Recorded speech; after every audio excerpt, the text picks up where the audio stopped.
and what you bout at 307-215-5171. Fight for your right to party. So MCA from the rock group rap ensemble extraordinaire, the Beastie Boys, passed away this week. Yeah, man. Pour 40 on the curb. Man. Pour 40 on the curb. Did you pour your 40 on the curb? Fiend phone. Oh, we have what's that, Michael? Fiend phone. That's the Fiend. That's the Fiend phone. That's our new ringtone. Fiend phone. Fiend. This is the Fiend phone. Who we got on the Fiend phone? Hey, this is Ben from Bad Quaker. Hey, Ben, your show was just on 10 minutes ago. You've used up your 15 minutes of fame. I'm kidding. Okay, goodbye. What's up, man? No, don't go. We have questions about drones, so I'm glad you're here since you were part of designing them when you worked for the drone industrial complex.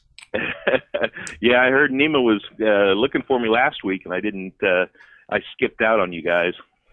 That's okay. Yeah. That's okay. We know you have stuff to do. That's fair. So did you pour a 40 on the ground today to honor MCA's passing? Nah, the liquid's too precious for that. There you go. That would be alcohol abuse, right? Yeah, Right. Abusing alcohol. I'd have to go to a 12-step program if I started that. That's what I used to hear in AA. I'd hear old timers say, "I spilled more than you drank." Nice. Well, did So you I have didn't you had actually drone questions, Michael, or? No, what do you got, Ben? I do have drone questions, but go ahead, Ben. Ben I was Quaker. just going to give a disclaimer. I didn't actually work on drones. I've been around quite a few different kinds and so forth, but I didn't personally have a hands-on working of drones. What kind do you have there at home? Model airplanes? Actually, right now I've got a cat that's trying her best to disconnect me, so I'm going to put her in the floor. There we So go. I heard that there's a new drone coming out from the United States government with our tax money that is solar powered, has a wingspan of 200 feet, and can stay aloft for 5 years and will replace satellites. Wow. I wouldn't doubt it. They were working on a solar-powered glider for quite a few years out at Edwards Air Force Base. Do you ever hear the term bug splat with drones? No, I don't think so. It's you weren't on the end user part of it. It's the military internal kind of tongue in cheek crass jargon for what it looks like when a Hellfire missile hits somebody from a drone, from the drone's point of view, from their surveillance camera. I would think so. I have seen old F4 Phantoms hit, and that's a big, fat, dumb, slow plane. Well, it's not slow when they kick it in up to top speed, but it's a big, dumb plane, and they just it's amazing the amount of damage those things can do. Yeah, it's just disgusting, and I guess it shows how much respect somebody like that has for actual human life to call it bug splat. Here's something you may be able to help with, Ben. This is something I read in this article. There's this article about Rolling Stone this month about drones. It's kind of weird because like the whole magazine is full of like re-elect Obama, he's wonderful articles.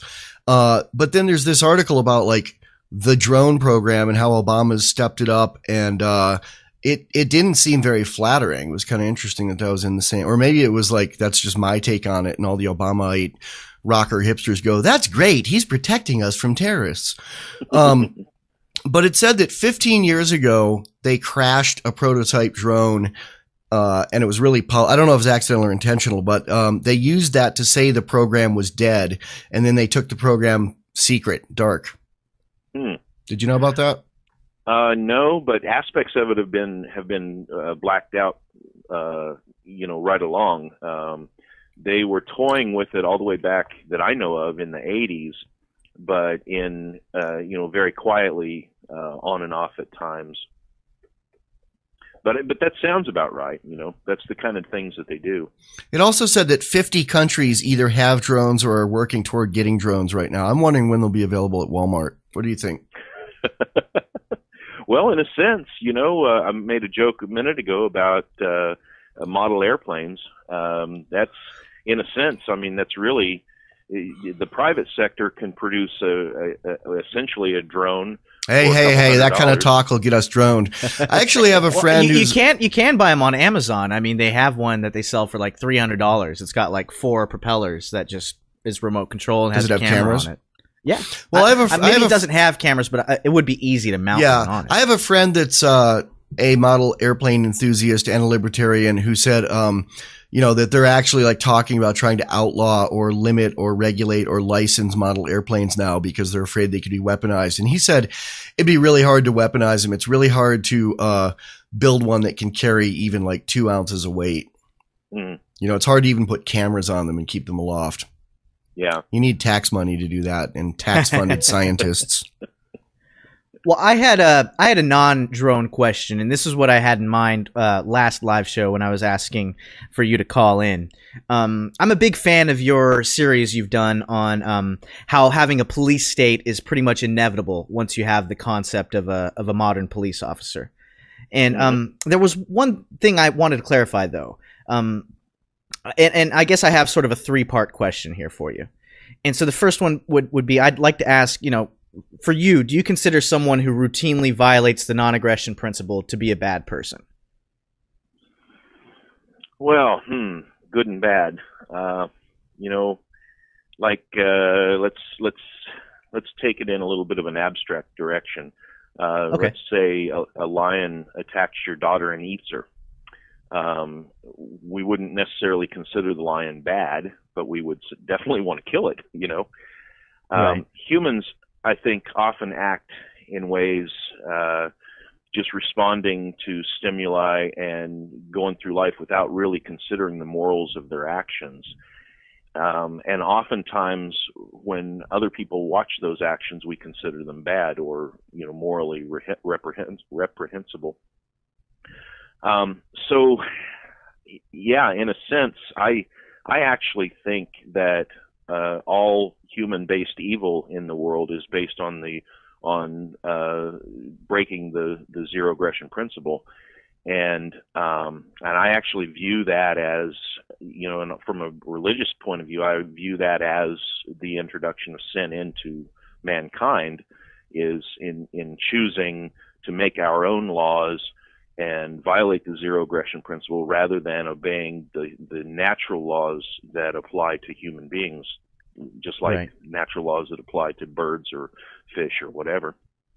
Right. Did I dodge that question, or did I just wander completely away from it? No, it seems like what you're saying is it's not necessarily a good or bad thing, but it is immoral to violate the non-aggression principle. So you would be – so I guess to clarify again, so if you're a person who routinely violates the non-aggression principle, routinely commits an act that we would consider immoral as libertarians, does that make you an immoral person?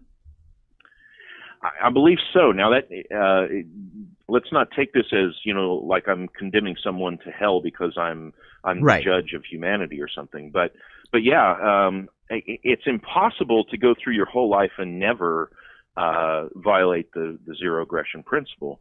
But the more that we do that, the less moral that we are, and the more we obey the zero aggression principle, the more moral that we are.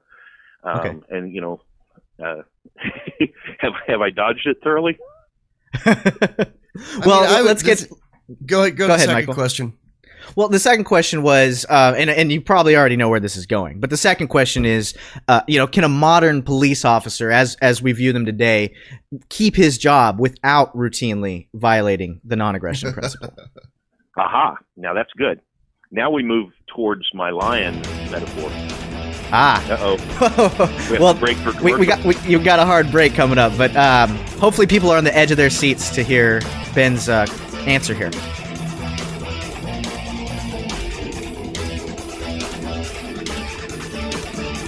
Worms. You just had to put one in there, didn't you? Always got to be worms on the break.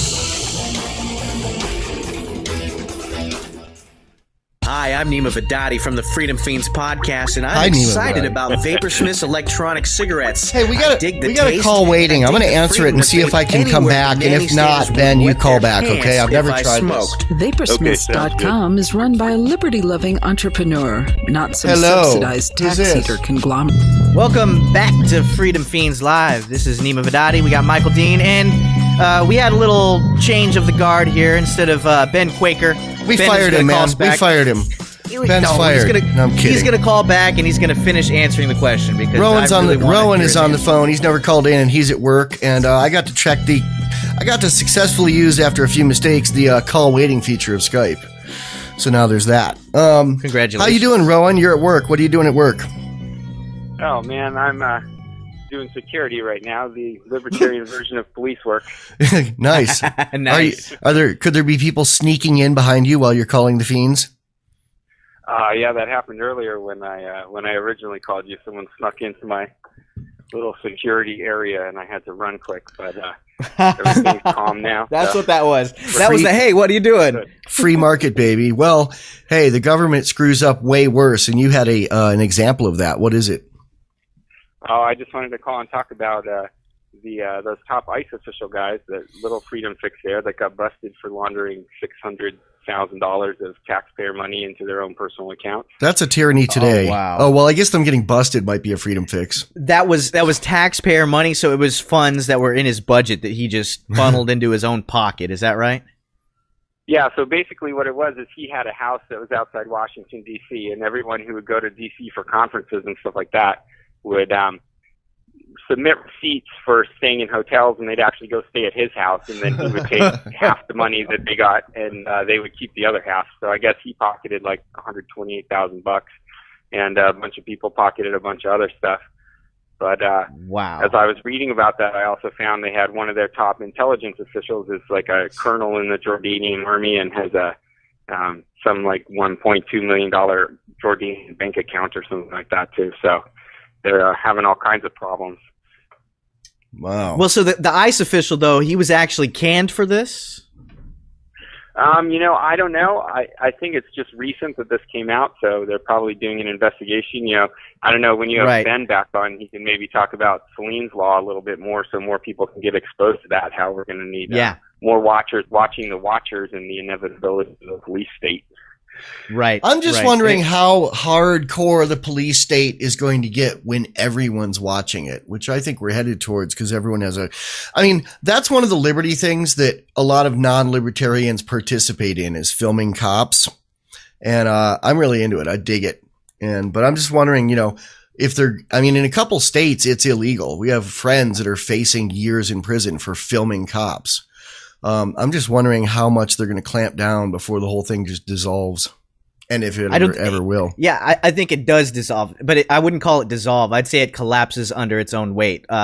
Thrashing. Like Rowan was saying with Celeste's Law, which Ben Stone does talk about. Celine's Law, sorry. The concept is, you constantly have more people. You have to add more layers to watch the people. Like the most recent example is now there's people who are supposed to watch the Secret Service of all people. After that scandal with the prostitution, it's not going to be able to be sustainable indefinitely. At some point the money runs out, or the amount of people you have to watch runs out. Even from a non-economic standpoint, I've always questioned the idea of the watchers watching the watchers, from the internal. It's the rats guarding the cheese, man. Whenever there's like the police, a cop kills somebody and they're like, oh, we demand a vigorous investigation. The investigation comes from other cops. Yeah. And there's an honor code among cops of, they watch each other's backs. It's the fucking rats guarding the cheese.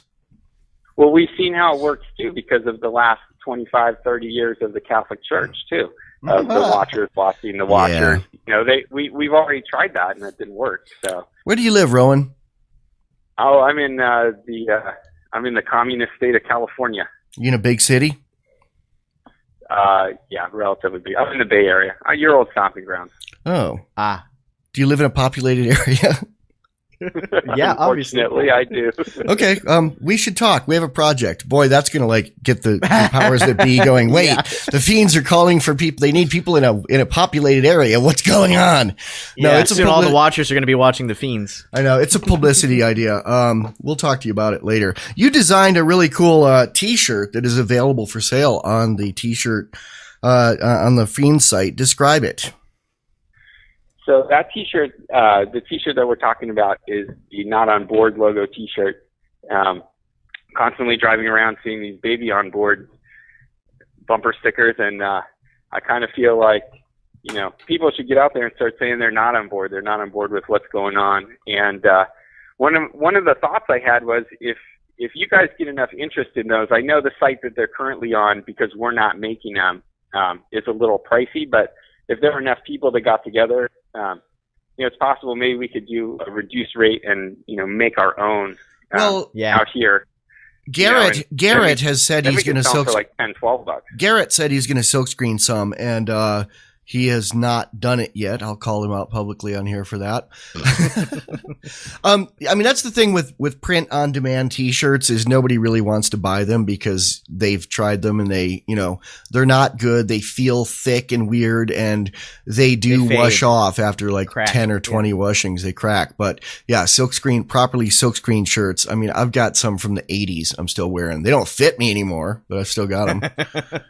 I also like the not on board thing because I feel like the state wants us to be babies. So I feel like baby on board is a status thing. They want us all to be the little kids who are helpless and have to be on board with whatever they're doing. So not on board is dissent in a couple of ways there. Yeah. And Rowan made a really nice, well-designed baby on board type thing that says not on board. It's the yellow diamond on its square on its side. The square on its side. It's got that going for it too. And it says freedomfiends.com on the side. That's right. Now all we got to do is get Ian Freeman and all those free staters to pick that up, and they can wear that as a badge of honor on their vehicles as they're driving to Manchester Airport to take their clothes off and protest. I'm sure that if that did take off and become popular, the not on board would become something in some police department or government agency's list of things to look for of people who should be watched. To pull you like over. Ron Paul stickers and end of Fed stickers.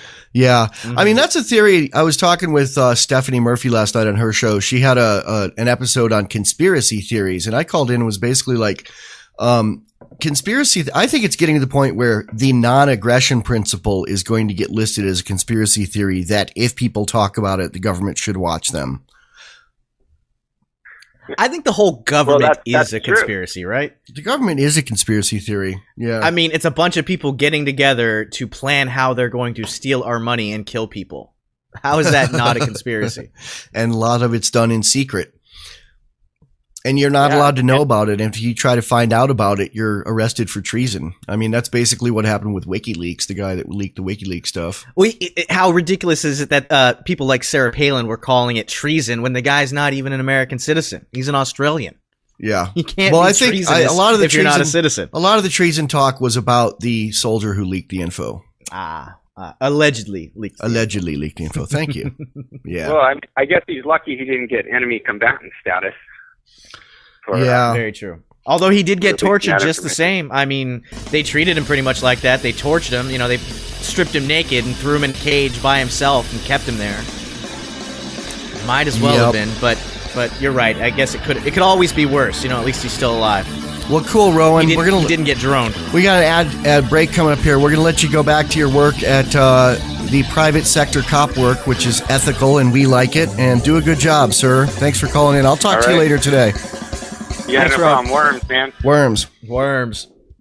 SurvivalGearbags.com is run by someone who believes in... Hi, I'm Neema Vedadi from the Freedom Fiends Podcast, and I'm excited about Vaporsmith's electronic cigarettes. I dig the taste, and I dig the freedom to vape anywhere the nanny staters would wet their pants if I smoked. Vaporsmiths.com is run by a liberty-loving entrepreneur, not some subsidized tax eater conglomerate. I'm Michael Dean of the Freedom Fiends, and I love Vaporsmiths. I smoked 3 packs of tobacco cigarettes a day for decades, but now I'm only using Vaporsmiths. I love the flavors, I don't smell like smoke, and I save money, so I have more to spend on ammo and treats for my kitties. Available in 4 strengths and 10 delicious flavors. Reds, classics, Turkish, menthol, strawberry, cherry, vanilla, coffee, minty mint, and cloves. Go to Vaporsmiths.com. Use coupon code FREEDOMFIEND to get 25% off your order. This is a limited time offer. Vaporsmiths at Vaporsmiths.com. Fiend phone. Who's this, Fiend? Hey, this is Matthew, actually. Hey, Matthew. So, you guys read my We're review of your. We're recording, by the way. It's between. That's fine. Okay, we're on a break. Go ahead. Yeah, I said a couple weeks ago you guys read my review of your site. Oh, cool. And I called back. Said I was one. Couldn't believe how blinded I was. You were blind, but now you fiend. Yes. Nice, awesome. Well, you just want to talk about your journey then in the next segment, or did you have any kind of specific news? Yeah, pretty much. It's okay. Ben Quaker's calling back. Neema, what should I do? What should I do here? Well, let's have Matthew on, and we'll just at the top of the segment we'll tell Ben to call back for the next segment. Okay, let me get rid of Ben. Hang on, I'm gonna put you on hold here. Okay. Hello. Who's this? Shit. Damn it. I hung up on him. Are you still there, man? Yeah, I'm here. Shit. Okay, we'll say it on the show. I think Ben actually listens to the LRN feed. I've been sending the LRN feed out to people to listen to like 24/7. I tell them it's like the anarchist NPR. Like, you know how like liberals just leave NPR on in the background 24/7. That's a good analogy. Yeah, that's pretty much what it is. I'm recording now, so this is going out on the. Oh wait, he's calling back. Hang on, I can do this right this time. Is this Ben? Yeah. We got another guy that's never called in. We're gonna have you call back after the next segment. How's that? Oh, no problem at all. Thanks, man. It's a lively Thanks, day. Ben. Bye. Okay, now I gotta click on this little phone icon. All right, you there, Matt? Yep. Excellent. Sweet. When are we back, Neema? You got a clock there? I don't have my clock on, but I'm pretty sure it's a 4-minute break, so I think we got 2 minutes read books, Okay. listened to podcasts, let me check the feed. attended lectures, surfed websites, and watched it's the Bang videos. Brothers voice. Okay, You've made so we got about liberty 2 minutes. It's not the your Bang life's Brothers. goal. Oh, it is. But something Voice, man. seems to be Watch more missing. porn. Stickers from libertystickers.com. Stickers. What's that? Is that his Is kid? that your kid, Matt? Yep, I'm here. Yeah, it's my 2-year-old. Cool. Oh, awesome. So are you a new dad? Is this your first kid, or are you you've been in the game for a while? My 2-year-old is my son. He's my first one, and then we just had a little girl 2 weeks ago. What are you going to talk about? Just a bit of the journey and how you want to go and call 877 how you want to go and tell everybody, but then you realize that everybody is just They think you're a cult member, man. Although, because everyone comes up, well, how do the roads get built? How do government provides all this stuff? I don't know, the government doesn't. People provide it. I got stuff to say about that. Awesome. Yeah, that's gonna be a good segment. All right, we are back here on the Freedom Fiends, and we have a caller on the line. We told Ben Quaker to call back. We just keep telling him to call back because people have never called or calling in. We got Matthew on the line. Say hello, Matthew. Hello. And Matthew wrote us recently and told us that he once was blind, but now he fiends. Talk about your journey and how we helped. Well, you guys helped because everyone knows that there's something wrong, but they don't want to see. They don't, they always complain about having to pay taxes. They always complain about the police going too far, but no one ever does anything, and no one ever wants to actually see the root of the problem, and that it's someone aggressing against them. And they don't realize that is the problem, and they don't want to do something about it because they're all content, and they want to be consumers. They want to be happy, but they're not happy because they're always being aggressed against. And so that was, my journey started with I was just flipping around the streaming radio, and I found you guys, and then once I found it, that was it. Do you listen on? You made a ton of sense. And, do you listen on satellite radio or are you on the internet? Internet. So I don't. We do have Sirius in the car, but I don't know what station you guys are on for that. We're not. So the Fiends helped you go from blind to being able to see? Yes. Excellent. Yeah, and of course, that got me going with Bad Quaker and Neema talking about Stefan Molyneux, and now I'm running through all his podcasts, and that's helping me because I've got a lot of teachers and teacher administrators in my family. So nice. And that's a hard thing because How did it feel? Did it feel like something just clicked, or was it more gradual? Because normally the progression a lot of people tend to take is first, they'll be minarchist or they'll be Ron Paul people, and then they'll just start to realize that for the sake of consistency, you really have to be against all aggression. Was it like that for you? Was it a slow? I've always been a conservative, and but then you look at, for the past 2 years, I'm looking at what everyone's doing, and it's all the same. Everyone's getting paid by the same people. So what's the difference between a conservative and a liberal? There is none. So when you start realizing they're doing the exact same thing as the supposed bad guys, how does that make them good guys when everyone's doing the same thing? Everyone's getting paid by the same people. Everyone's bought. Yep. So it's obviously a problem with the system. How do people react now that you have this newfound religion of the non-aggression principle? How do your friends and family and acquaintances react when you try to sell them on that, when you try to tell them about it? Well, I haven't gone after my dad yet because he's quite spiritual. Very, very religious. And wait, are you saying that you have to be a reprobate atheist to like the non-aggression principle? Oh, yes. I don't know, man. There are some really, really Christian libertarians I know. You should turn the guy on to Boston Tea Party. He is as Christian as anybody I've ever listened to. Yeah. Well, bad Quaker too. Ben's awesome. I mean, I love listening to Ben. He makes so much sense. But I like Stefan Molyneux for logic and reason. Yeah. and it's hard to argue. Is your dad Protestant? What church is he? Lutheran. Yeah, Lutherans aren't going to want to listen to a Quaker, probably, but yeah. Well, probably not him also, because the Lutherans just split. I don't know if you knew that, because now they're letting openly gay pastors serve, and his church said no. My wife was raised Lutheran. She's in the other room going blah when I said Lutheran. Yeah. Me and my wife were actually married in a Lutheran church. Okay. Me and my wife were married at the courthouse in Southern California and got panhandled walking out the door. Yeah, my wife and I got married at Valley Fire in Las Vegas.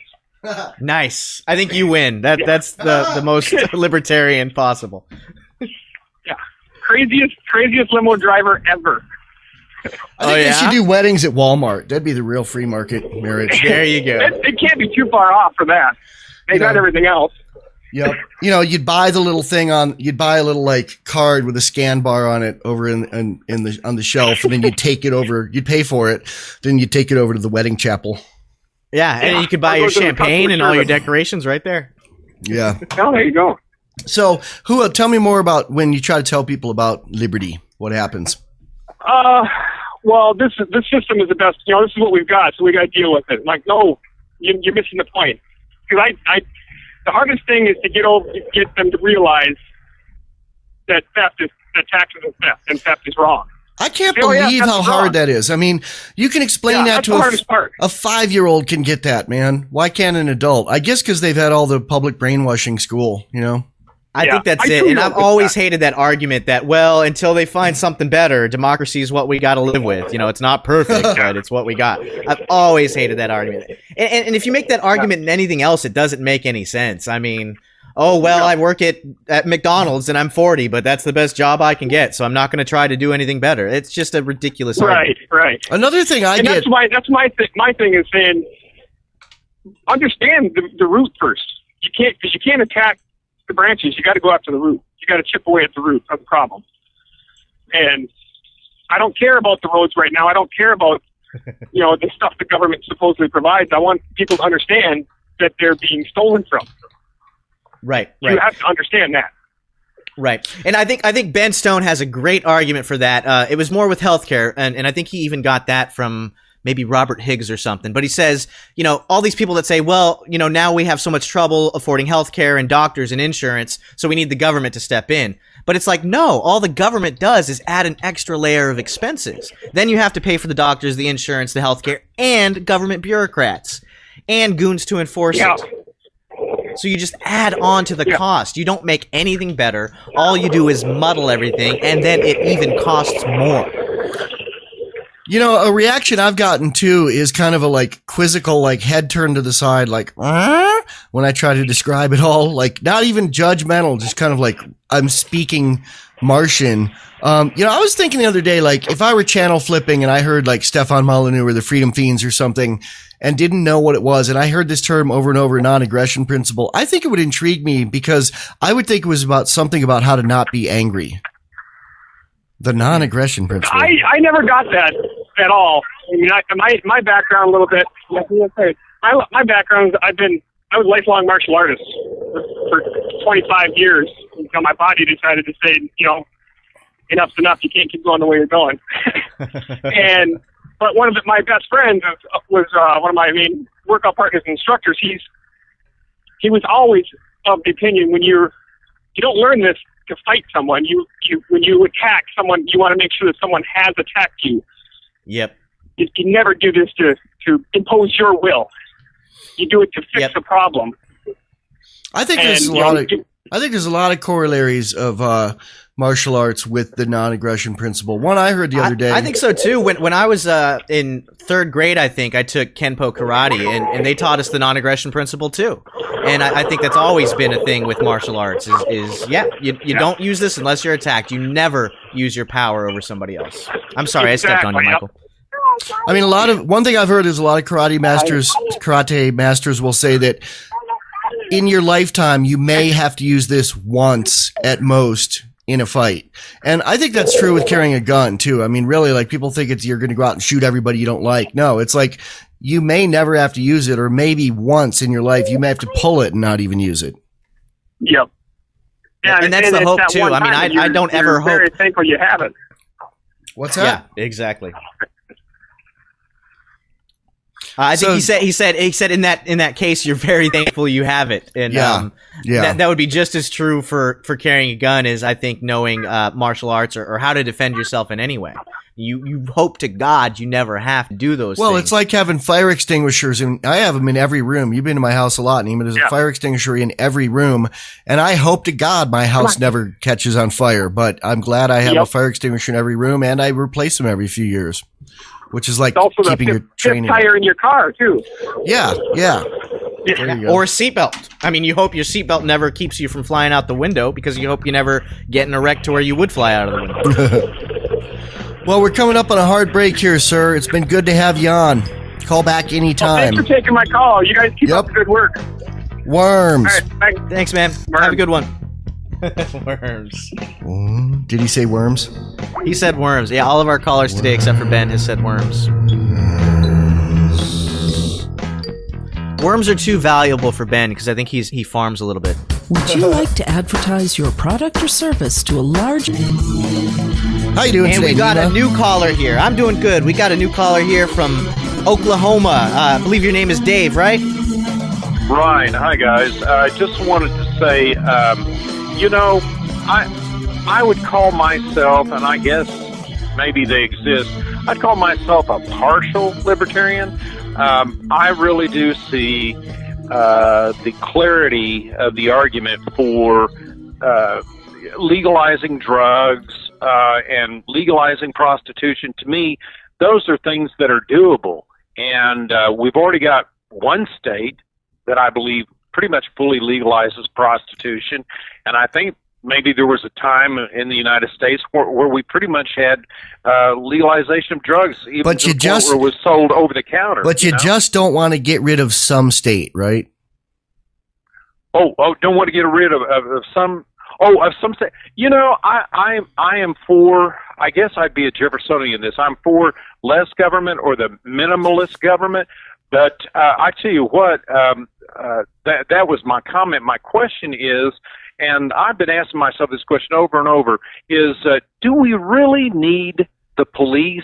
And if we do, maybe it's more likely a private sector police like the gentleman you were speaking with earlier. I'll speak to your comment, and then I'll let Neema answer the private cops question. Okay. When we first started the Freedom Fiends podcast a little over a year ago, Neema was already an anarchist. I was still a minarchist like you are. I was a Jeffersonian Democrat, Republican, whatever. That's how I describe myself. you could go back and listen to like Freedom Fiends episode 1 through 10 or 1 through 15 and hear my progression. The thing I came up with is smart Democrats become Republicans, smart Republicans become libertarians, smart libertarians become anarchists. Wait, did I skip anything in there, Neema? Oh, no, minarchists, smart minarchists. Because, so it's Democrat to Republican, Republican to libertarian, libertarian to minarchist, minarchist to anarchist. So it's a progression. And if you keep listening to us, we'll brainwash you there. All right, Neema, go. Go. Neema, cops in private sectors, go. Cops in the private sector. Well, I think, Dave, you're right in the sense, or I don't know if you had thought of this, but I do believe there is a need for security, some type of security force, people to basically make sure that there's safety, that in a sense justice can be done, both as a way to prevent crimes from happening and as a way to, make justice be served. But I don't think you need a monopoly to do it. I think a monopoly always prevents, because there's no competition, it keeps good things from happening in a good way. And also, the thing with government police is they get their paychecks no matter what. And they also, it's very rare that cops are fired. When I was a reporter, just about every police officer I talked to had already been on the force for 20 years. It was very rare that I'd find somebody who wasn't already a veteran. And so I feel like because of that, because there's no market force, there's no incentive to necessarily please the customers, that you have corruption. So I think you do need police in some kind of sense, but not government police, not government monopoly police. Right, and another thing about maybe just police in general, maybe even including private police, is 90% of the time they're there after the crime. Yeah. I mean, and I mean, and when you look at their when you look at their crime resolution rates, if there be such a thing, I mean, it's pretty low, Very or low. 50-50. Yeah. And I'm just, I've always said, I've told my friends, even when it comes to, I think we ought to legalize guns too, Second Amendment, all this mess since the federal 1968 laws, probably before your times, that's just, of course, we all know that's nothing but a mess. Like I tell my friends, I'm 47, I tell my friends, the law-abiding citizens, law-abiding gun-carrying citizens rarely commit crime. That's my standard argument. So, Dave, there's an article I wrote recently called "But Who Would Take Care of the Roads?" that talks about this and has another take on it. I'm not going to take time to read it, but I'm going to send you to it. It's the top post on my blog, which is michaelwdean.com. michaelwdean.com. Okay. Yep. michaelwdean.com. And I think Dave makes a really good point when he says that police tend to be there after the crime already happens, to clean stuff up. Yeah, they come by and take pictures of your corpse, or give you a ride to the hospital. Yeah. And then and then search your home and arrest you for your weed after someone came in your home and shot you. Yeah, well, and the Supreme Court has even said that police don't have a duty to protect necessarily. They just have a duty to enforce the law. And there was a case. There was a case in Politicians DC. write the laws. There was a case in DC where many years ago where somebody called 911. There was a burglar in their home. The people did not have a gun, of course, because it was DC. It's illegal to have a gun. It was illegal to have a gun in your home. And the cops literally stopped for donuts on the way to this crime scene. And the woman got raped and beaten. And she took it all the way to the Supreme Court. The Supreme Court said, the police are there to protect the populace, but they have no obligation to any individual. Yeah, that's mind-blowing. Just mind-blowing. Golly. Makes you wonder if we really need judges. Well, that's the other thing about judges is, I firmly believe that a jury system, that's okay. But putting justice in the hands of just one man who can be biased and have him decide, hold judgment over somebody else. Well, that joke. That joke. What do you call a lawyer with an IQ of 80? Your Honor. A judge. Your Honor. That's funny. Hey, guys, thank you for your time. Cool, man. Thank you. We appreciate it. Take care. Thanks, Dave. Bye.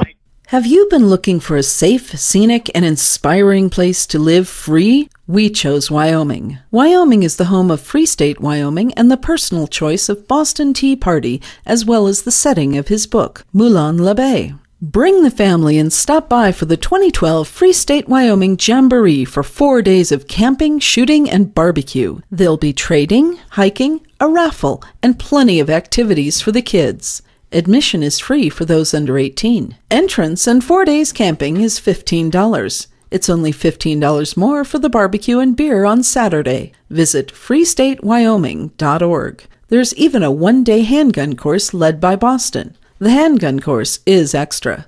The Jamboree is June 28th through July 1st in the beautiful Black Hills of Wyoming. Join us to explore our favorite area of the country and see if our choice might become your choice. That's freestatewyoming.org. See you there. Yeah, believe me, they're into everything. I've had the feds come see me and all this stuff.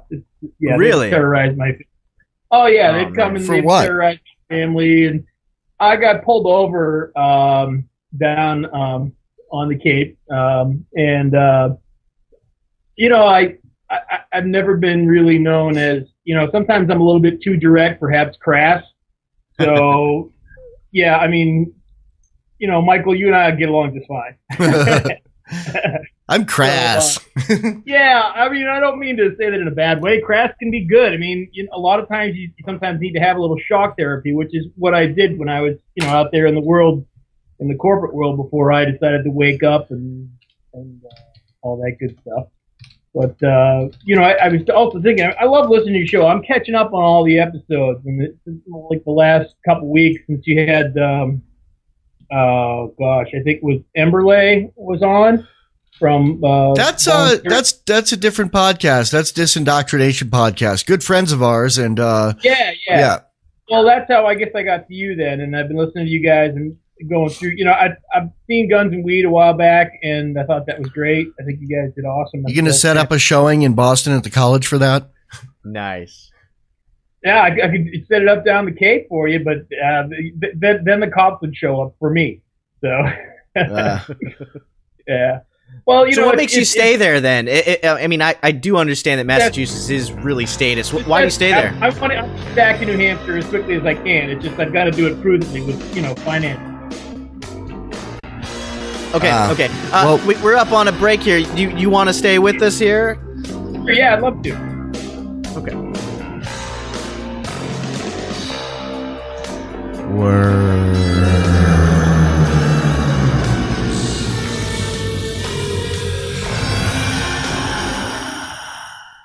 If you're looking for work, it's a process of elimination. Right. So we got a long break here. So I think it's. Well, you know what? We're recording, and this goes in the archive. So why don't we talk to you a little off the air here? But this will be on the archive podcast. Then we can get another caller on, because we have about 6 callers stacked up right now. Oh, nice! You guys are concerned about getting calls. You guys are people. Everybody will. You guys are going to be doing fine. We like it. As the world crashes and burns, and it it seems like it's doing that. At least we faster can and faster every day. Yeah, well, at least we're going to hell in a bucket, but at least we're enjoying the ride. I hope so. Some days, I was listening to you guys talking about how both you guys, I think all of us go through these ups and downs about, just it seems like it gets so polar. I mean, it's I feel like that's how I feel like I'm either excited about liberty and hopeful, or I'm like, damn, everything is going to go to hell here soon. I vacillate between that every day, man.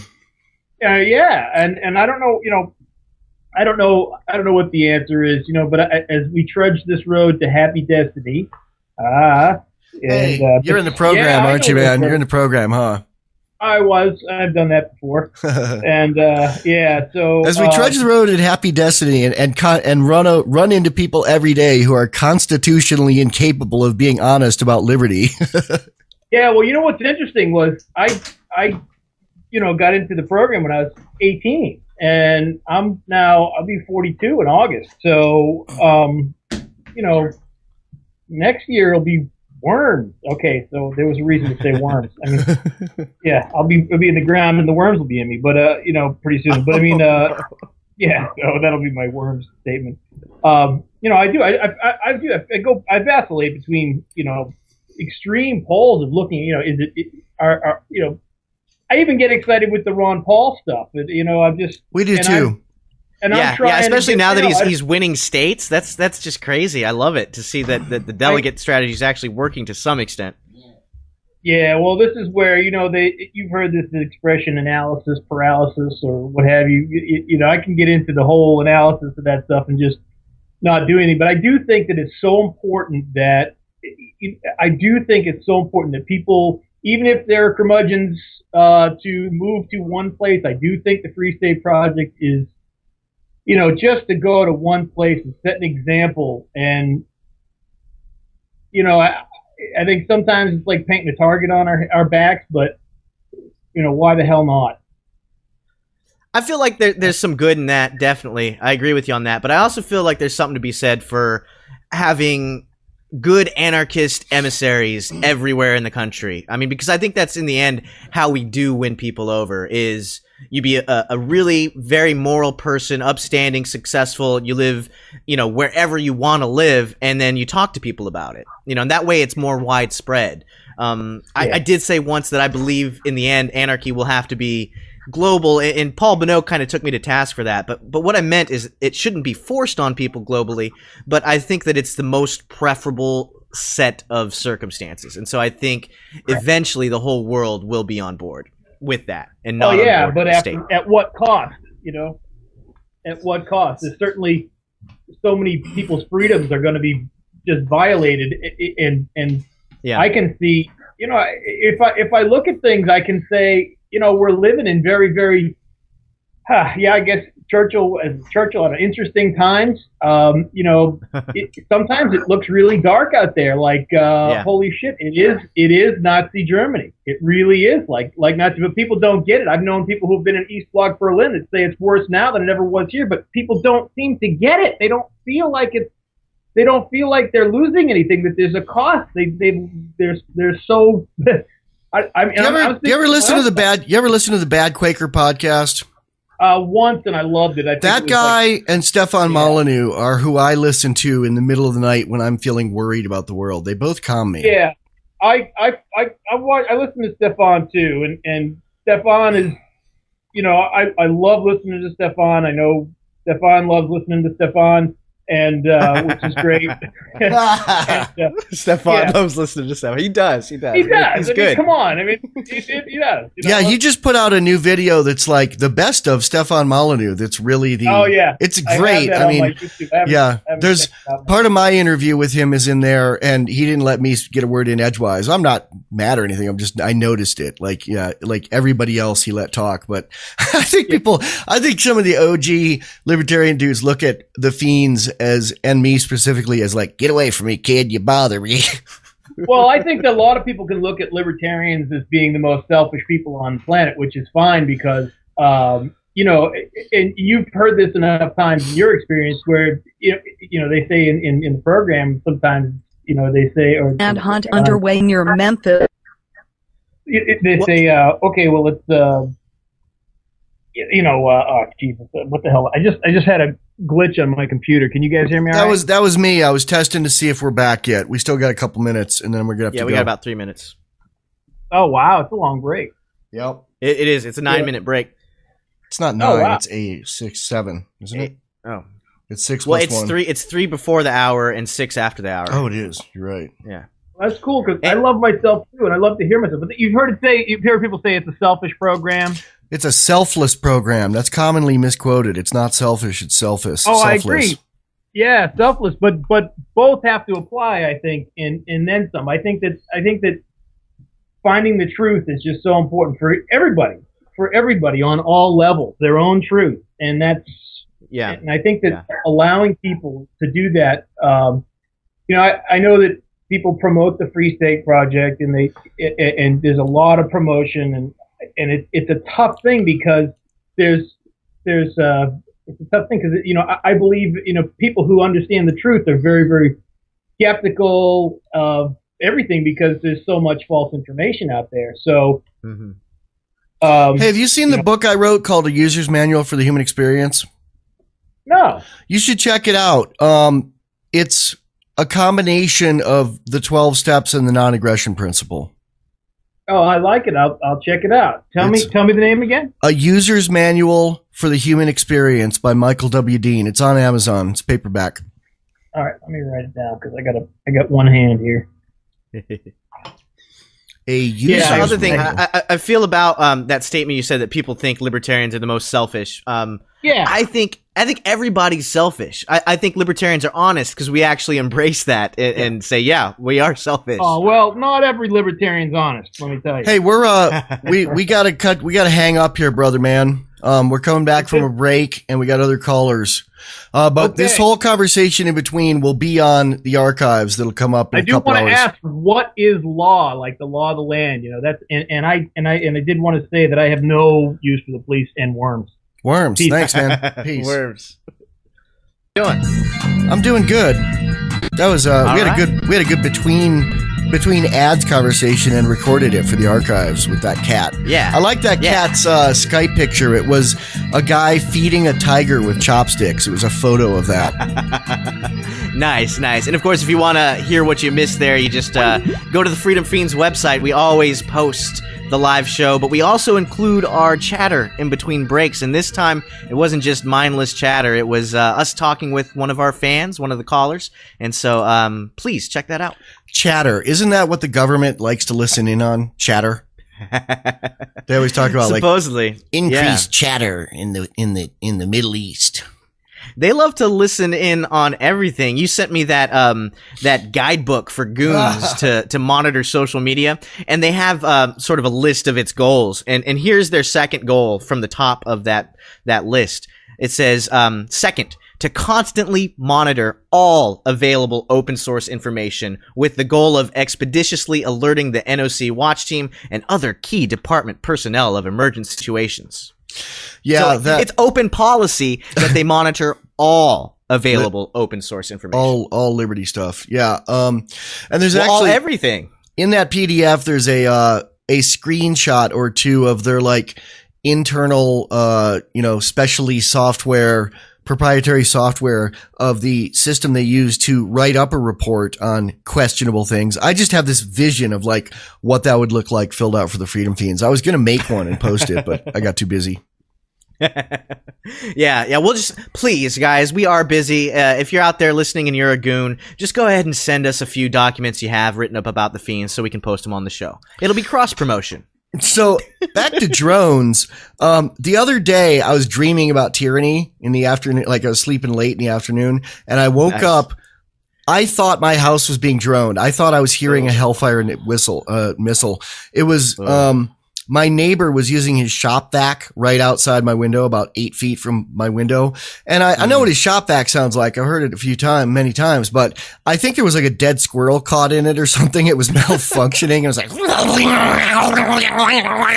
and God. I woke up panicked thinking all right, this is it. They're going to kill me. Yeah. You definitely don't want to wake up to that. Well, when you're in that haze, sort of between dreams and reality, I could definitely see the confusion there.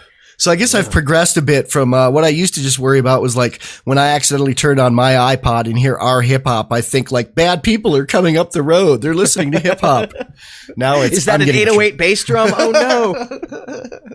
The 808 State. That was a group, the 808 State. Oh, was it? Oh, yeah. Cool. For those who don't know, the 808 was a drum machine. I think it was by Yamaha back in the day, and its sound became so ubiquitous that now pretty much every rap song has some form of 808, usually as a boom, sample. Boom, boom. I need some booms. I need you to pick up some booms at your music store. I need a boom. They want a boom per bar. I need 128 booms. Yeah. Edward Norton, y'all. Fiend phone. Fiend phone. Fiend phone. It's the Fiend phone. I wonder who it is. So the reason, hang on, caller. The reason we have the new Fiend phone alert is several people wrote us and said, I love your live call-in show, but I hate that I can hear the Skype thing. Is there any way to turn that off? Because I always think it's my Skype going off. So instead of having the standard Skype tone, we made one with my wife saying "Fiend phone, fiend phone." So unless you sample our fiend phone on your end and put it as your ringer, you won't confuse that. And if you do, it's your own damn fault. So who we got on the line here? Is this Ben Quaker? This is your president, Barack Obama. Hi, I have a lot to say to you, sir. I do. Is this gonna be an actual conversation, Barack, or are you just calling us to wish us farewell before you drone us? No, it's Frank. Frank Vedadi? Oh, I believed it. I was just practicing my Obama. This is your commander-in-chief. Is this Frank Vedadi?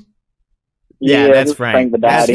Name his brother. Frank's been doing presidential impressions since he was like 3. Well, here we are at the Freedom Fiends Family Hour. Freedom Fiends Family Hour. Give us a Bush, sir. Yeah. Give us your Bush, Frank. No, give us Reagan talking about how much he loves the Fiends. Can you do that? I don't think he remembers Reagan. That's before my time. Okay, Bush. I can do George W. Bush. Do it. They got weapons of mass destruction over there in Iraq. I want to hear Bush talking about how much he loves the Fiends. Name's George W. I got to tell you, I love me some Fiends. What do you want to do with those Fiends, George? George. I'm done. I can't do George W. Pay attention, George. Pay attention. No, I wanted to talk about this argument that I really hate. Okay. For voting. You ever heard the lesser of two evils argument? Yeah, yes. That's why voting still exists, man. I mean, I don't like voting either way, but when people say they're voting Democrat because they're picking the lesser of two evils, I hate that argument because they don't see the third choice for freedom. I believed that argument up until fairly recently, like a year ago. You know, like I still am listed on the Republican Liberty Caucus's website as the Wyoming chair of that organization. And that is an organization that's libertarians who vote Republican because they think it's the lesser of two evils. Yeah. I keep telling them to take me off it, but they won't take me off it.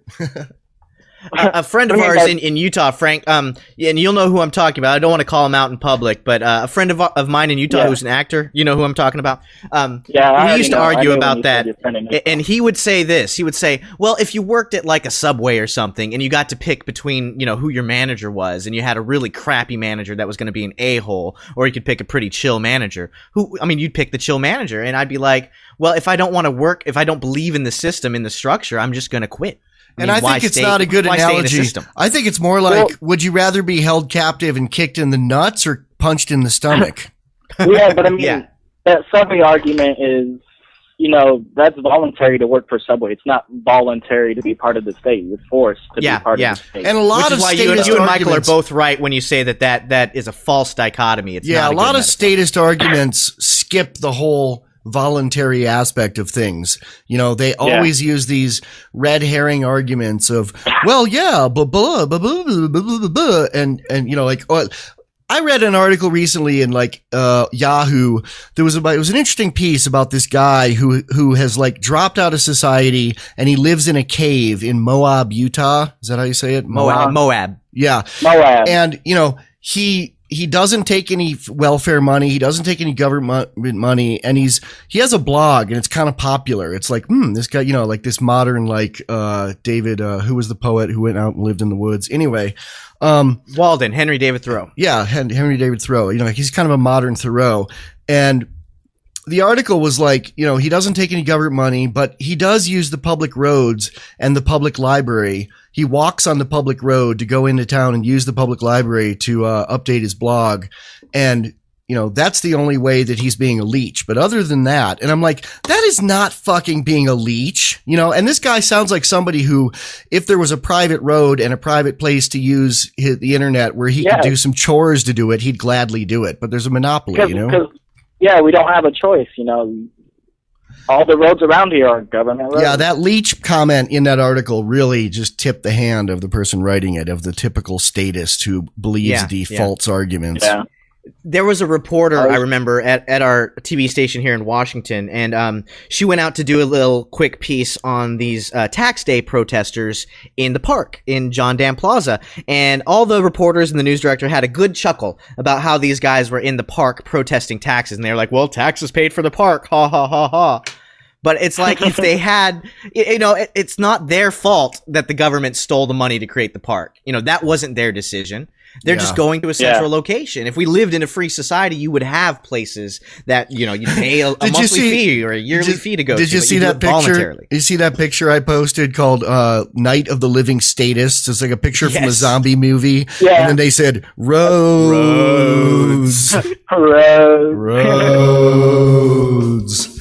All right, Frank, it's good to hear from you, man. You got any closing statements, closing arguments? No, just keep fiending it up. Thanks, Fiend. All right. Love you, bro. We'll have to go shooting once I get back to Texas, all right? All right. Peace. All right, Worms. Peace. Worms.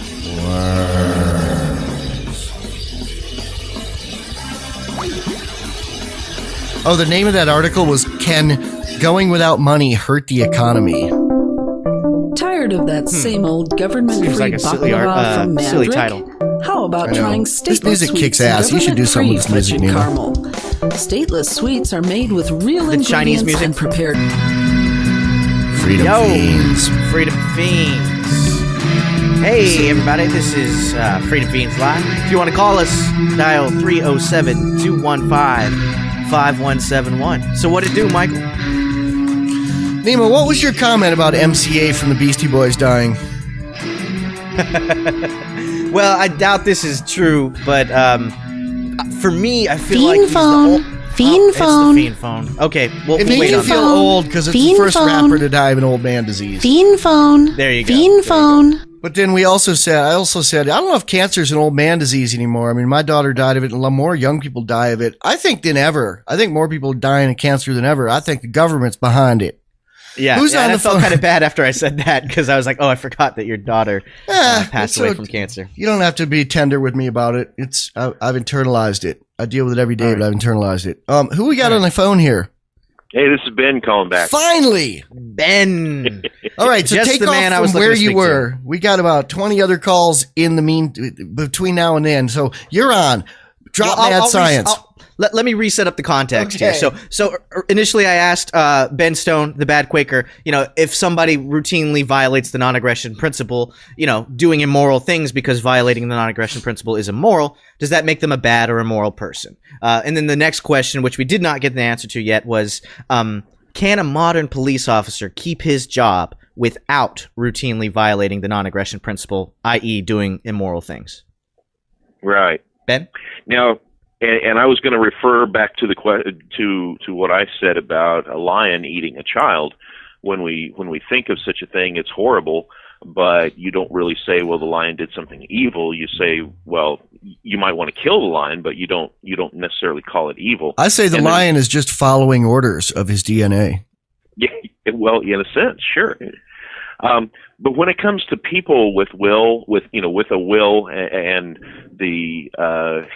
we're put upon a higher level of decision making than just responding to hunger like the lion would be.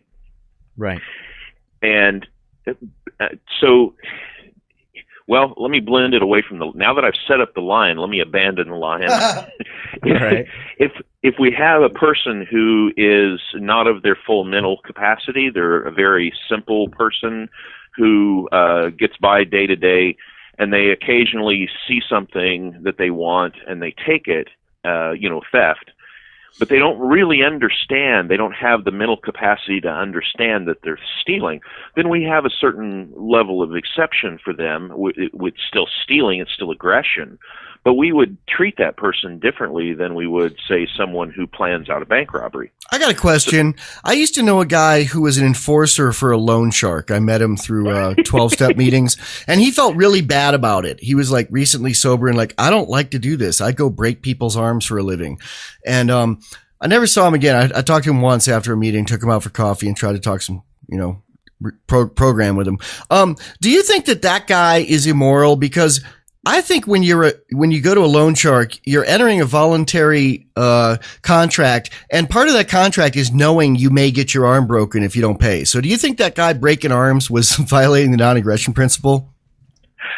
Well, that's a business that I used to be involved in. Interesting. Was this before you were a Quaker, I take it? Yeah, this was late teens. I was always a big kid, you know. Were you an enforcer? But, I was a collector. Wow. Wow. But I always moralized what I was doing by using that excuse. First off, we rarely had to revert to violence. We could generally, because, you know, if you hurt somebody, then they can't work, then they don't make money, then you don't get paid. So generally you want to keep things as peaceful as possible, but you always have to have the threat. Say that again? You have the threat, and you probably have to break someone's arm once in a while to maintain the believability of that threat. Yeah. So, but I always justified it pretty much the way you just now said, which was, well, you know,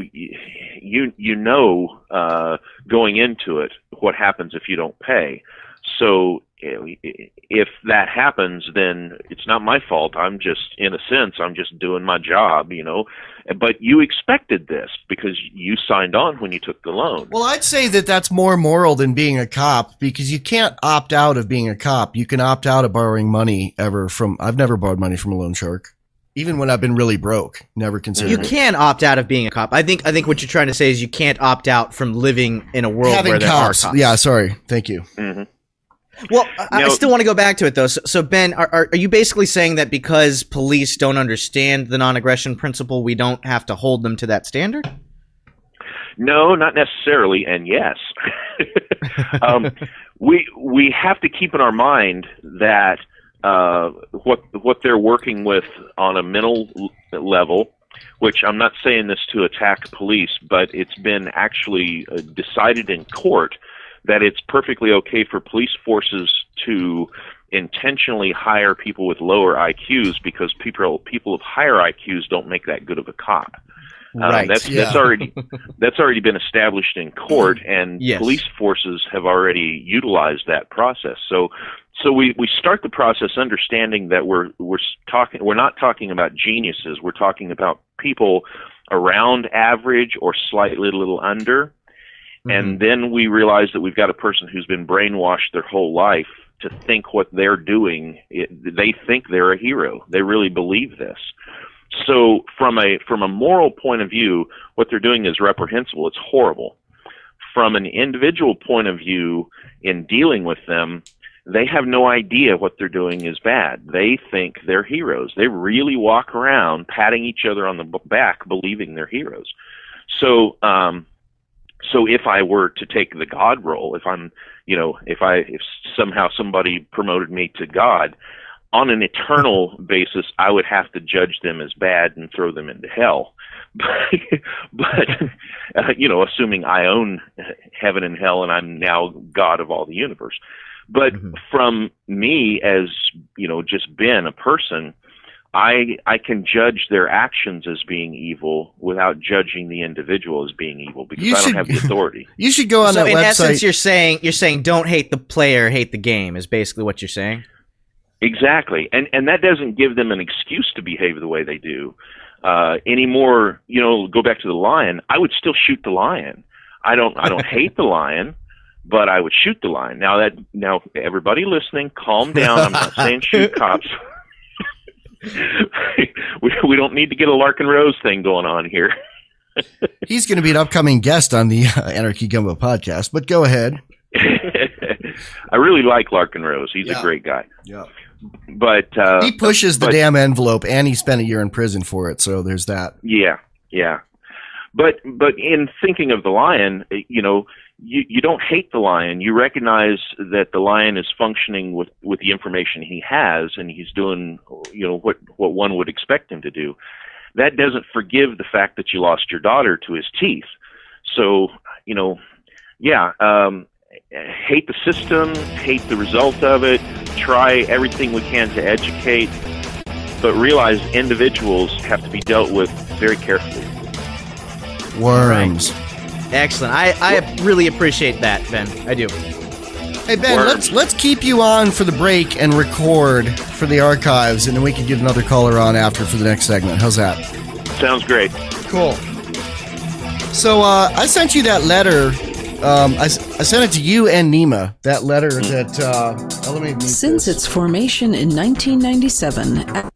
So I sent you that letter. Let's not say on here who it was to, but someone who's been a long-running sociopath in my life. I was going to read it on the air, and my wife said a few minutes ago that she thought that reading it on the air was not good because what I'm doing in that letter is taking the high road, and that I should continue taking the high road by not reading it on the air. What do you think of that letter? I shared it with you and Neema. What did you guys think of it? I thought it was pretty cool. Well, I left a couple parts out. I did several drafts of it. I took out the last line. I took out the line where I said that he was behaving like a stalker chick. And then I also took out the line where I said, and I'm probably not going on the high road here by recording this, but I took out the last line, which was, and if you ever approach me on the street or come on my property, I will consider it an act of aggression and respond appropriately. I've told a few people that. Yeah. Well, if he did that, I'd probably tell him that, but he's not doing that. He just keeps trying to contact me and be my buddy after I've ignored him for 8 years. And, he was a really bad person in my life. He was someone that was constantly cruel to people around him and to me. And, I'm too old to take that anymore, man. It appears to me that he was an extremely gifted individual. Yeah. And sometimes, craziness comes with that level of gift. There was a thing Frank Zappa said about that, about, how many musicians he'd fired that were brilliant musicians. And he said, it's like, when you spend 27 hours a day honing your craft, you don't have time to learn things like brushing your teeth daily or being decent to other people. Yeah. Yeah. But I think this was more of a matter of I have a theory that a certain percentage of people, probably around 5 or 6, and that number comes from a book called Political Ponerology that you should check out, that about 6% of people are just broken machines. They are sociopathic and cannot be fixed. Yeah. Yeah, that's probably about right. Most of them go into politics, but some of them play rock and roll. I'd much prefer they play rock and roll. Yeah. Or hip-hop. Whatever. Rock and roll to me includes hip hop. When I say rock and roll, it means any kind of music that's in 4/4 and has the downbeat on the 2 and the 4. I was really surprised when I listened to your old band's music the other night. It's not what I was expecting at all. I was really expecting more punk rock. I don't know. Yeah, I think so. And that 18-minute song. Yeah.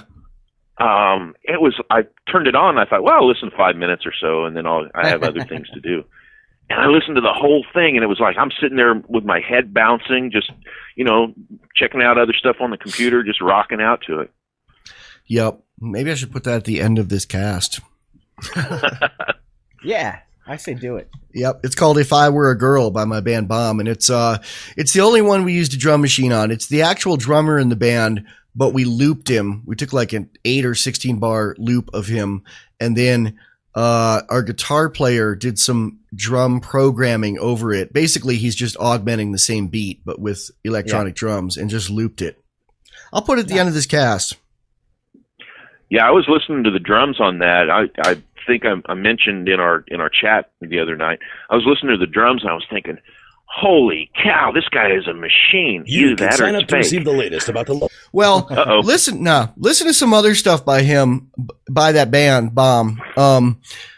People called him the human drum machine. I mean, he was that way. He was very insistent and incessant and tribal and, yeah. Although now that I know more about music, I don't think he really was a drum machine because I listened back to those and I can hear him speeding up and slowing down a little bit. But basically what he did that not a lot of rock drummers did back then, and I think we actually influenced bands that do this, like Marilyn Manson and 9 Inch Nails and other bands like that came after.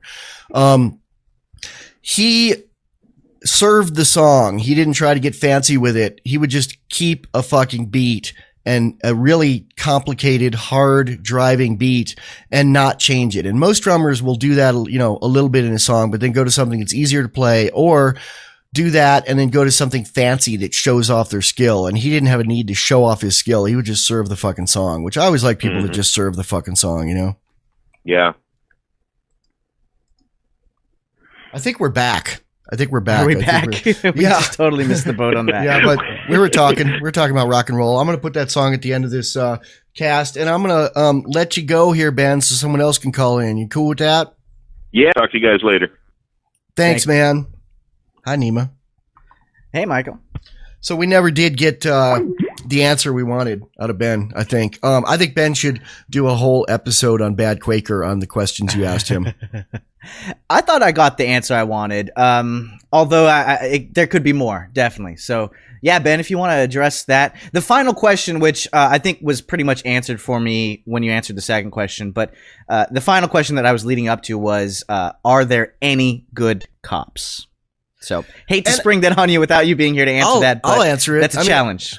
I think it's hard. I mean, there are cops that are not bad cops the way bad cops are. I mean, really, I've heard Boston Tea Party said it well. He said there's 3 kinds of cops. There's good cops.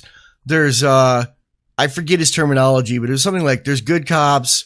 There's by the book, badass, mean cops. And then there's, rogue cops. And it's like, you know, the good cops are the guys that'll pull you over and warn you and not give you a parking ticket. They're not out to make their, quota. They're not out to arrest people. They're out to keep the peace. And those people are generally older and near retirement and in, less populated states. You don't find those much in the LAPD. You find them in Wyoming. You find them in Utah. And they're usually near retirement and going to be replaced by the other kinds of cops. Then there's the cop who will never cut you a break on anything, but would never break the law to mess with you.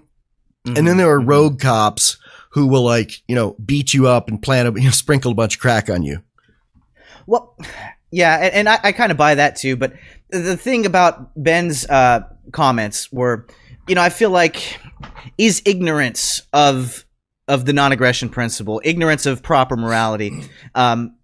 I guess that might justify it in some way, or does it not? Because Stefan Molyneux also brings up the argument often that there's no excuse anymore nowadays with really so many freedom media out there, so many ways to learn the truth. Here's what I'll say about that. The Christians that go to remote areas to bring the gospel to people, they're going from a part of the Bible. I forget the exact quote, but it's something that says spread the word to everybody. So when they face their maker, they can't, they've had a choice. And basically it's like those kind of evangelical Christians, or Christian missionaries. Fiend phone.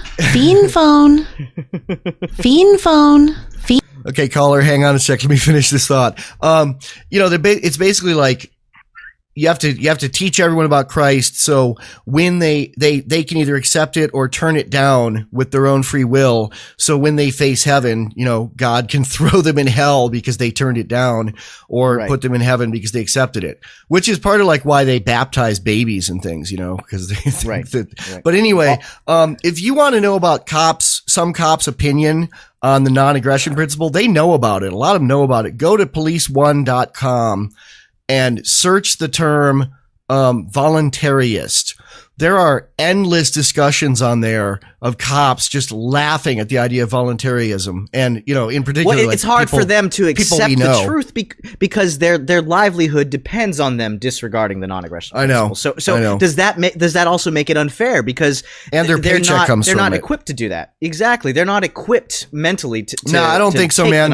When I'm promoted to God, we're going to have Nuremberg style trials for those. And I don't think we'll try all of them, but the ones that weren't the good cops, the ones that were by the book, I'm going to arrest anybody for anything I can, no matter what the morality of it is, and the ones that planted crack on people and beat them up, those people are going to be thrown into the death camps. I'm sorry, into the libertarian reindoctrination camps. That's what I meant. Who's calling? All right, did we scare you off, caller? You there? No, I'm still here. Who's this? All right. This is Jeremy. I'm from Northeast Ohio. I tried to call in at the end of the last show. What's up, man? And what's up, Jeremy? For whatever reason, it showed up as a collect caller or something. But whatever, I'm calling in now. So that's good.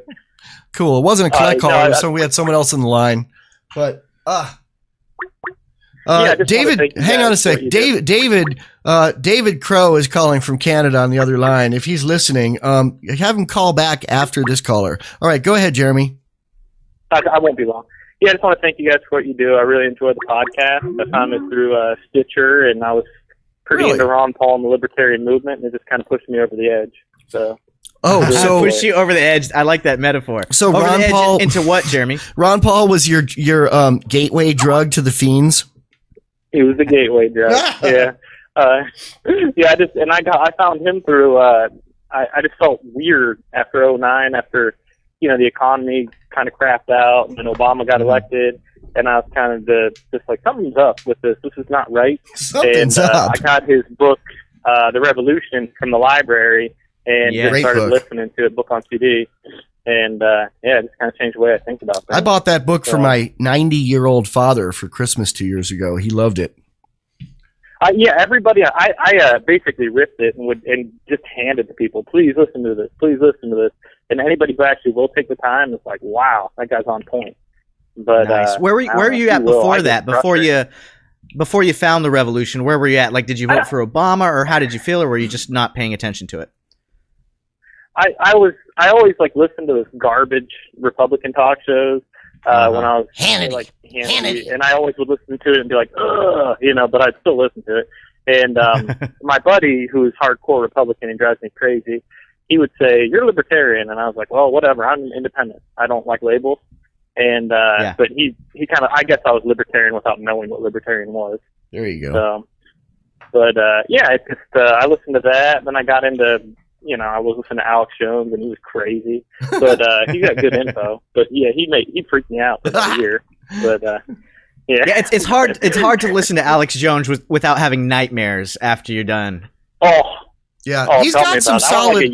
He's got some solid info. I think he's about 80% right, and more right than most people are on those topics, and about 20% tinfoil hat, absolutely abjectly insane, and he scares me. I think the fiends are the antidote to him.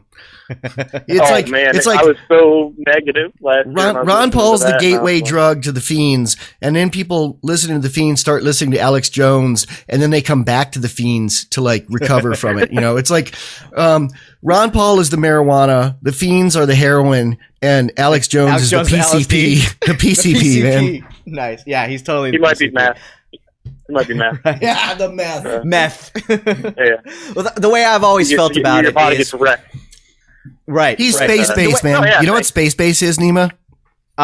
Space-base is a drug, the short-lived drug around San Jose, California in the early 90s. It was a mixture of crack and PCP. And Vato gangbangers there used to smoke it before they'd go hunt humans for sport. That sounds horrible. but the way I've always felt about it, man, is I'd rather laugh in the tyrant's face. I'd rather laugh about the tyranny than cower. And I'm not saying that Alex Jones cowers, but I feel like it breeds fear. And I don't think fear. He doesn't cower, but he makes me have nightmares.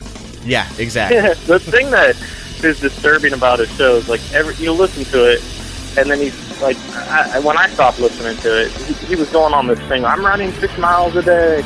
And then I listened to one episode a couple months later after not listening to it, and he's selling some product about with minerals to lose weight, and he's basically put it all on, I lost weight through taking this product. I'm like, no, you ran 6 miles a day until you lost weight. But, well, Have you been looking for a safe, scenic, and inspiring out place here. to live We're at a free? Commercial. We chose Wyoming. We got to go. We got another caller Free here. State Wyoming and the personal choice of Boston Call back tea. anytime, man. Anytime, sir. Moulin La Bay. All right, take care. We'll see you. Bye.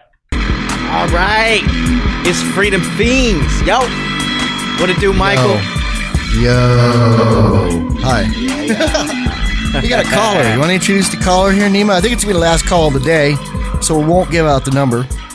Okay. Yeah, we got Lou from Michigan. Big Fiend fan, knows all the Fiend jargon in the glossary, and also keeps us up to date on tyranny in Michigan and beyond. What's up, Lou? Hey, guys. I'm glad to see that you guys had so many calls, but I actually had trouble getting through. That's a quality problem. It's a Cadillac problem, man. Yeah.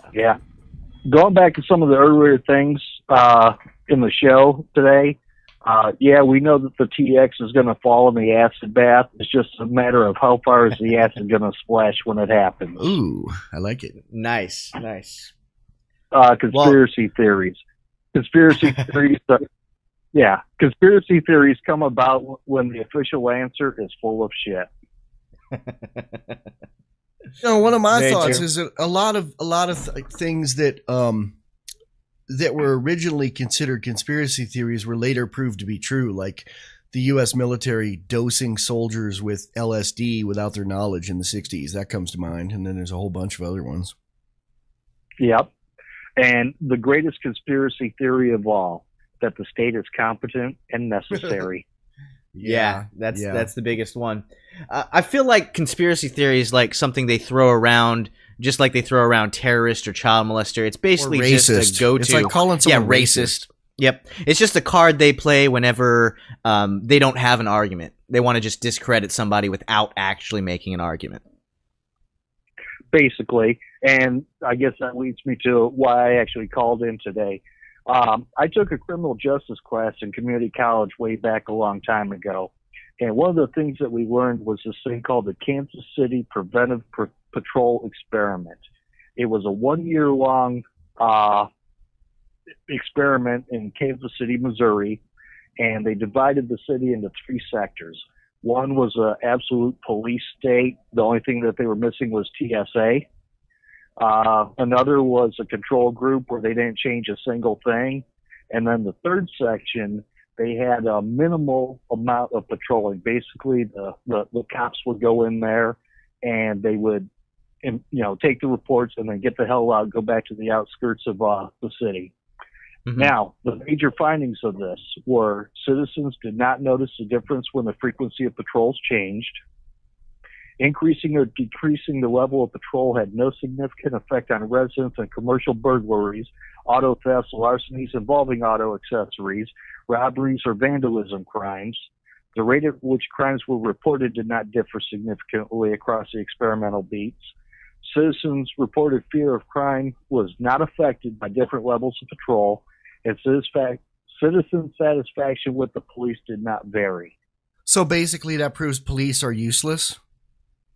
Pretty much. I mean, how many armed robberies have been solved at the speed trap versus how many armed robberies have been committed at the speed trap? Right. So basically that's evidence that points to the fact that cops do nothing but take up tax money. Yeah. Now, this was in 1972 to 73, so people will generally say, well, that was a long time ago. Well, there's an ongoing experiment, and it's been going on since the beginning of time. It's called the City of Detroit. Yeah. Where they don't even show up anymore for nonviolent crimes. They won't even, if you get someone breaks in your house and steals your TV, you have to go down to the police station to file a report there. Basically, and they're not going to recover your stolen goods. The only thing that they have any success of recovering is stolen cars, and that's only because of OnStar and GPS and because the free market takes care of it. Basically, yeah. So essentially, all they are is revenue collectors, tax eaters, and thugs. So this was called the Kansas City Police Experiment. Yeah. Who engineered that? I believe it was it was evaluated by the Police Foundation. I think it may have been one of the police foundations. I can send you the link to it. I'm surprised that they went along with it. Yeah, that's very curious. Well, maybe they thought that the results would show that the police state actually kept things safer. So maybe they went into it with one intention, and for some reason decided to be honest about the results. Yeah. If I were gonna teach that in a class, I think the same day I'd teach the Milgram Experiment. Do you know that one? It goes along with it.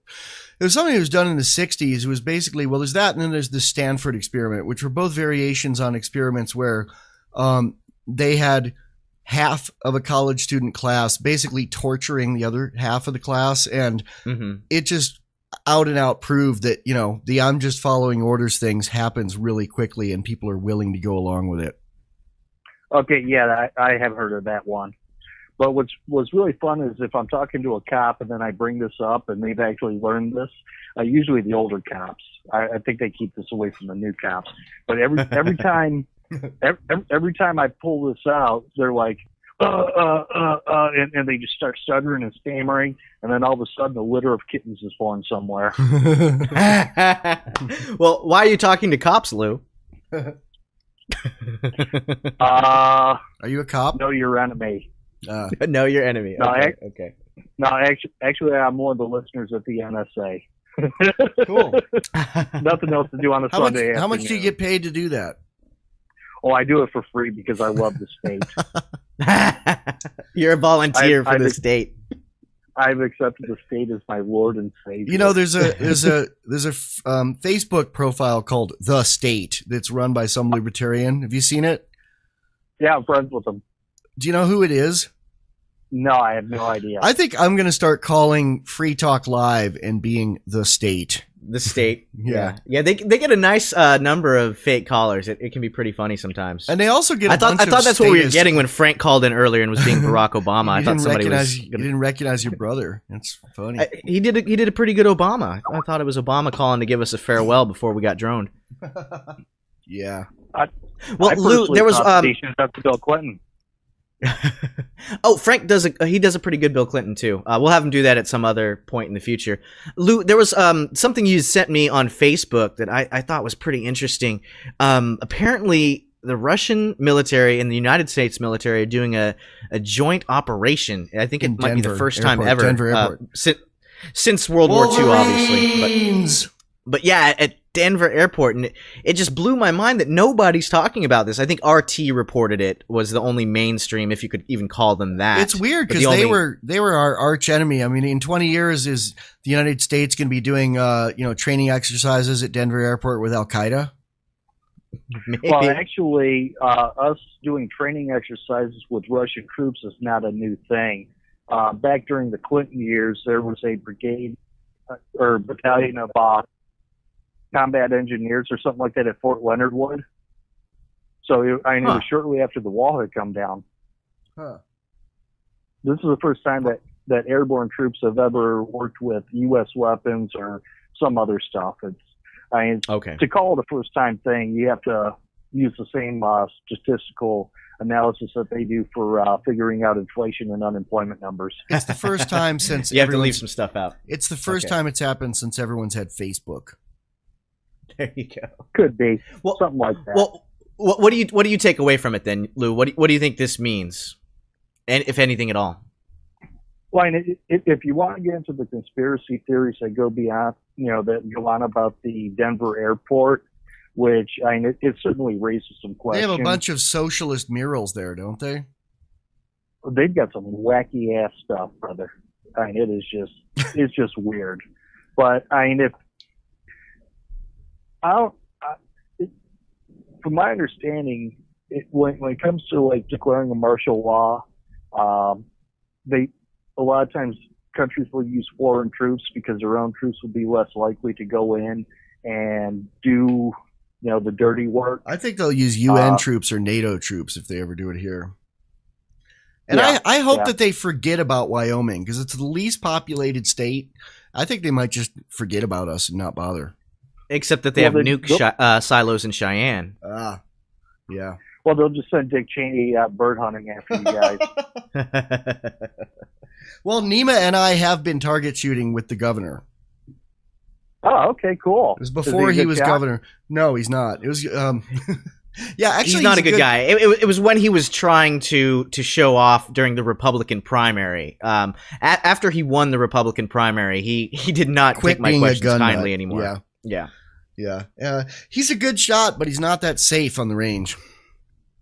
Oh, no, again, one of you're thinking of those. Colin Okay. Simpson. It was Colin I'm Simpson sorry. who was shooting. Yep. All right. Well, this is the Well, anyway, end. The end of the Keep Freedom up the good Fiends. work, fellas. Nice talking to you. Thanks, Lou. Worms. Worms, Lou. We appreciate it. You want to take us out here, Neema? Yeah, quite a lively show there, man. We had a caller every segment. Fiends coming up in the world, baby. Keep Yeah. listening and keep calling. Worms. Worms.